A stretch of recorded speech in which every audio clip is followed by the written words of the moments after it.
Look at this. Look at this.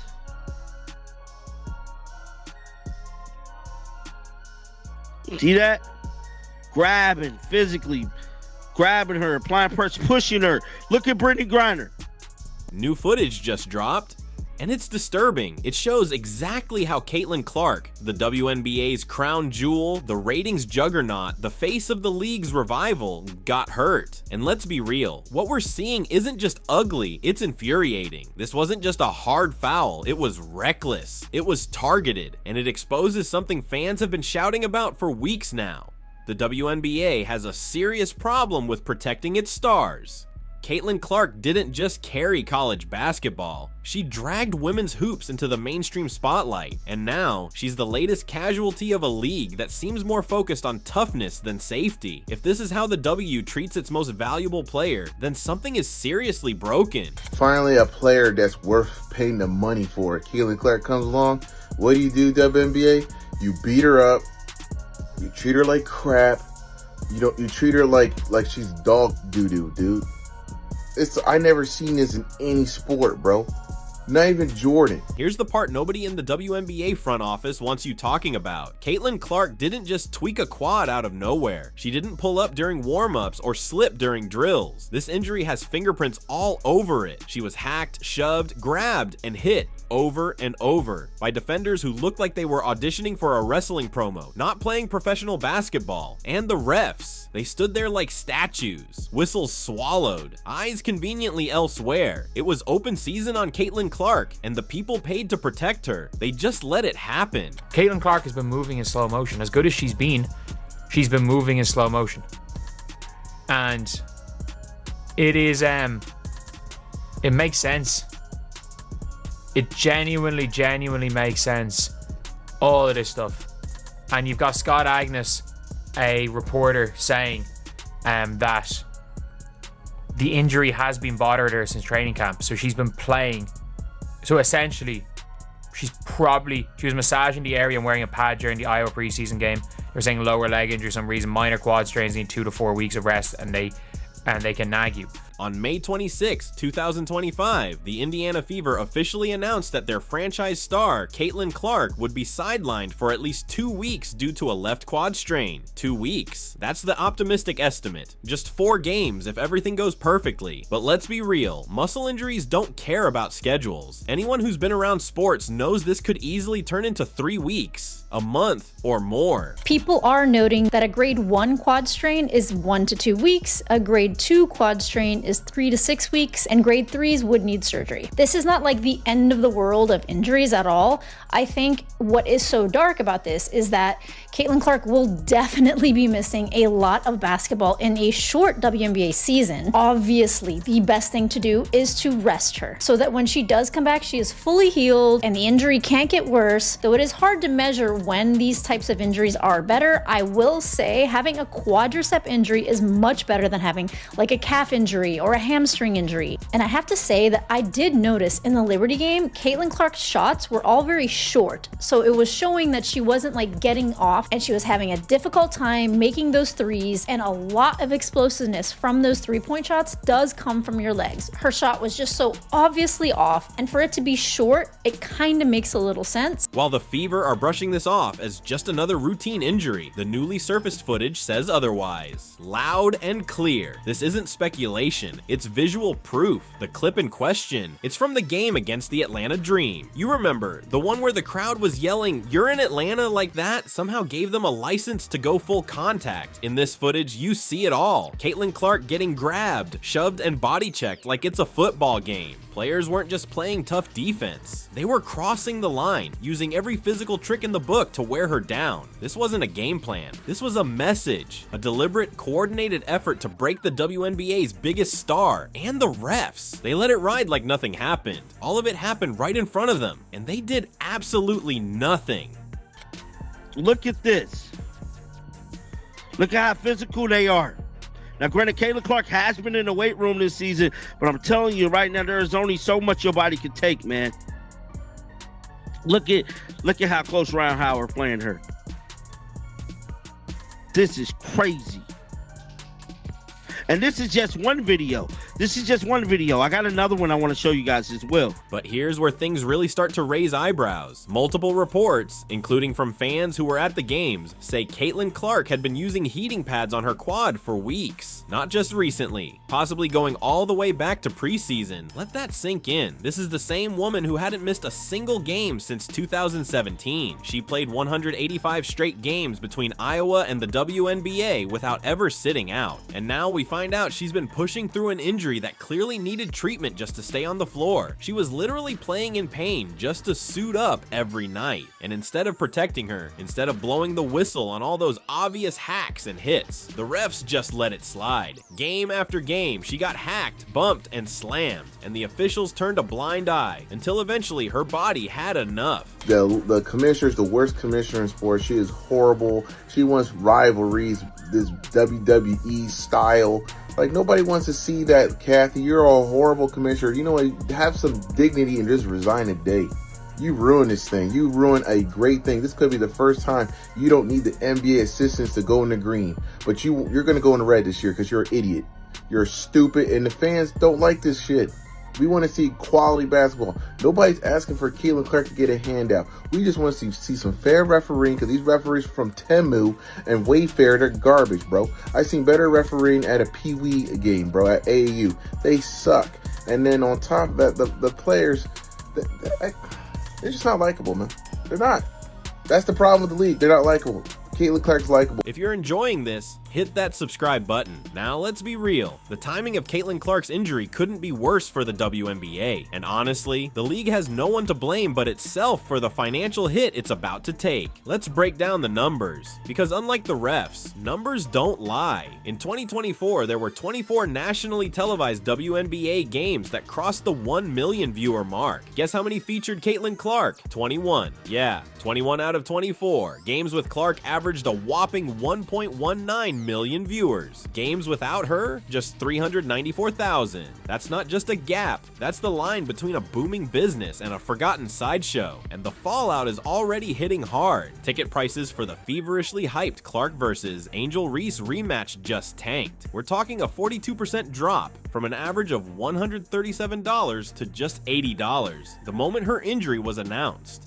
That's not a price adjustment. That's a full-blown collapse in demand. The message from fans and the market couldn't be louder. Caitlin Clark is the headline. She's the reason people tune in, show up, and care. And without her, interest disappears faster than Angel Reese's postseason chances. Here with you guys today. If there wasn't any worry going on in the WNBA executive offices, if there was no worry, oh, people aren't going to turn off, oh, people are still going to show up, if that was the thought that they were having up there in WNBA La La Land, well, now might be the time to hit the panic button. 48 hours after news hits that Caitlin Clark is injured and she'll be missing 2 weeks, the market has responded and the market has told the WNBA, we don't want this.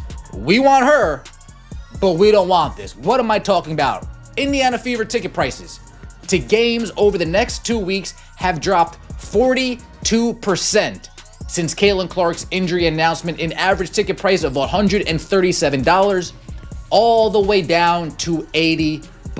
Stephen A. Smith didn't hold back, and he was absolutely right. He said he's watching closely to see what happens to the WNBA's ratings now that Caitlin Clark is out. And let's be honest, those numbers are going to take a hit, a big one, because this league is leaning way too hard on one player, the same player they failed to protect. Smith said it best, if we see a major drop-off in viewership, then everyone needs to stop arguing and accept the truth. All that talk about her being the golden goose, it's not hype, it's reality. Let's talk facts. The last time Caitlin Clark faced off against Angel Reese, it pulled in 2.7 million viewers, the most watched WNBA regular season game in 25 years. At its peak, that game hit 3.1 million. Those are Super Bowl level numbers for a league that hasn't seen anything like that since the old NBC days. And now we get to see what happens when you remove the only player fans are showing up for. The league better brace itself, because without Clark, the spotlight fades fast. How big of a blow is this to the W? We'll find out.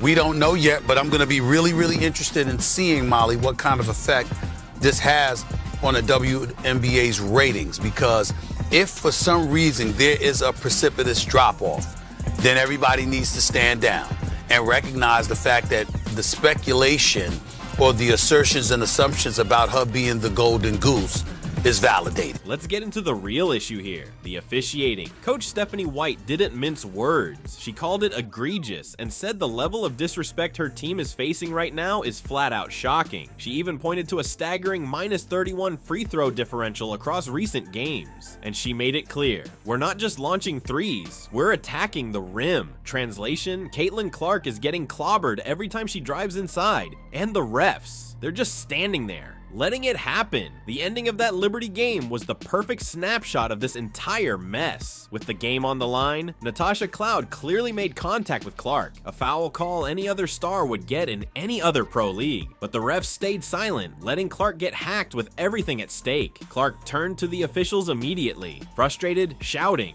and even her teammates approached the refs to plead their case. Nothing, just blank stares, like they think hard fouls are part of the game now. This isn't just poor officiating, this is intentional negligence. It's a pattern. Clark gets hit, grabbed, shoved, and the whistle rarely blows. Meanwhile, other players get the star treatment. The message being sent is loud and clear. If it's Caitlin Clark, anything goes. And now that let them play attitude has backfired, big time. Clark is sidelined, the league is bleeding viewers, and the WNBA's credibility is taking a hit. You don't need a slow motion replay to see what's going on. It's all over the footage. Game after game, she's been targeted and physically worn down by players who know they can push the limits, because the officials won't stop them. And now, that pattern just cost the WNBA its biggest attraction.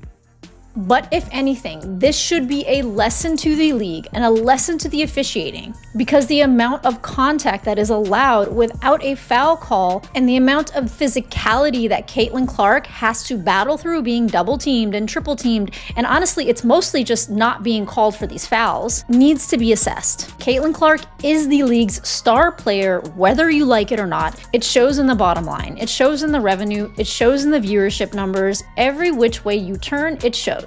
And as the league's star player, she should not be bullied around or ragdolled, just pushed around like she is. There is an undeniable disparity in the officiating. I mean, think about the Kobe whistle in the NBA. No one touched him without an issue. And here's the part that makes this even harder to swallow. Caitlin Clark wasn't just hurt, she'd been hurt. That heating pad footage, it's all the proof you need. She was battling a quad issue for who knows how long, yet still showing up and dominating. Through pain, through contact, through all of it. In her first 4 games of the 2025 season, she was putting up 19 points per game and leading the entire league with 9.3 assists, all while clearly playing on one good leg. That's not just grit, that's next level commitment to a league that hasn't shown the same commitment to her in return. And let's be real for a second, Caitlin Clark isn't just a basketball player, she's a full-blown cultural force. Remember that preseason game against Brazil, the one back at Iowa? That game drew 1.3 million viewers. To put that into perspective, only 2 NBA games on ESPN since 2010 have hit that number, and both featured LeBron James. A preseason WNBA game hit that because of her. Those kinds of numbers don't just boost ratings, they shift entire leagues. They create new fans, attract sponsorships, and pull in TV deals. That's why ESPN broke tradition and aired a WNBA preseason game, something they'd never done before, all because it featured Caitlin Clark.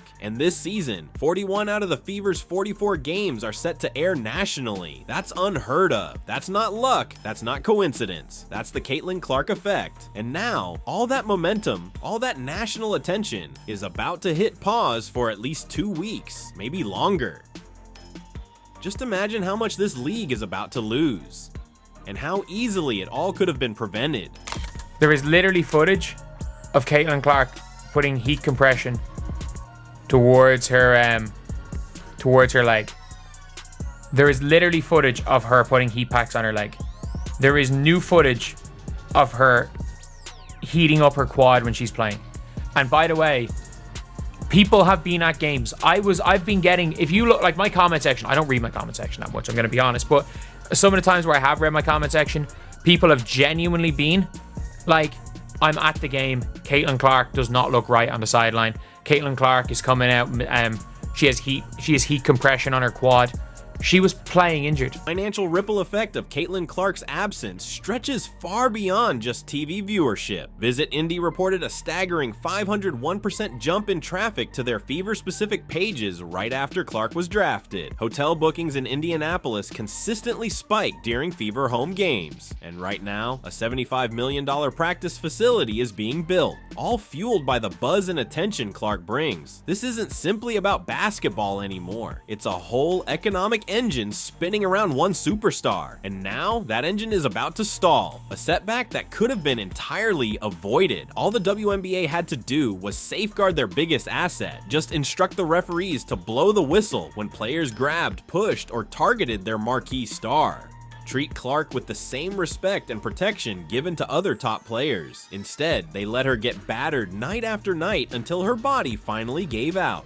What makes this even more heartbreaking is the upcoming schedule. The Fever were set to clash with the Chicago Sky, a rematch that had everyone hyped, the rivalry that's been smashing ratings records. But now, fans are stuck watching Angel Reese trying to build her own brand against role players, while the league's true star recovers from injuries that never should have happened. The projections, we're looking at $875 million could easily eclipse $1 billion on her economic impact.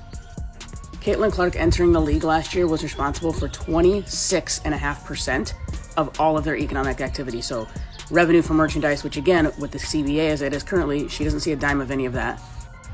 TV, and then ticket sales, obviously, which again, they don't get anything from that. We know that wherever she goes, she's selling out arenas. The ticket prices skyrocket. Like even trying to get tickets to Carver Hawkeye Arena when they played the Brazilian national team at her old school was just insane prices. If she's going on the road, wherever she's going, ticket sales jumped by 140%. Average is $312. Like, that's crazy. Caitlin Clark's injury shakes up the MVP race hard. She was the clear favorite until the news dropped. Her odds took a nosedive, slipping from even money to plus 210 at FanDuel and plus 150 at DraftKings. This isn't just about shifting betting lines. It's the market admitting that Clark's absence seriously undercuts her shot at individual honors, no matter how dominant she's been on the court. What really stings is how this injury streak shatters Clark's legendary durability. She hadn't missed a single game since her sophomore year of high school back in 2017. That's 8 straight years of non-stop basketball, high school, college, and now the pros. That kind of consistency is more than impressive. It's historic in today's game. And now it ends because the WNBA failed to protect its crown jewel. The league is at a crossroads. Will they take Clark's injury as a wake-up call to fix the officiating issues that let this happen? Will they finally admit that letting players single out their biggest star is a disaster for business? Or will they keep brushing it off, acting like Clark's injury is just part of the game? I don't know. And what does that overall do to the WNBA? This is your time to shine, ladies. I mean, the ladies of the WNBA have whined and moaned that it's not about one person. Well, okay, for a couple weeks, right here in the middle of it, you get a chance to prove that it's not only about one person. I don't know that that's great for the WNBA. Maybe the WNBA gets a little lesson in the importance of Caitlin. The irony couldn't be thicker. A league that's desperate for stars, attention, and revenue ended up letting its biggest star get sidelined because of a mix of dirty tactics and poor officiating. Now, the WNBA is about to find out what the game looks like without Caitlin Clark. And spoiler alert, it's not going to be pretty. When Clark finally makes her comeback, hopefully sooner rather than later, the league better have learned how to keep her safe. Because if this happens again, if they keep allowing their golden goose to be targeted and injured, the WNBA will quickly discover how fast a basketball league can fade back into obscurity. The video evidence is out there. The pattern is obvious. The fallout is inevitable. Now the real question is, will the WNBA finally wake up and fix this totally preventable mess? Or will they keep letting their brightest star get bullied until there's nothing left to save? One thing's for sure, the next couple of weeks will be a brutal reality check for a league that forgot how to protect its most valuable asset.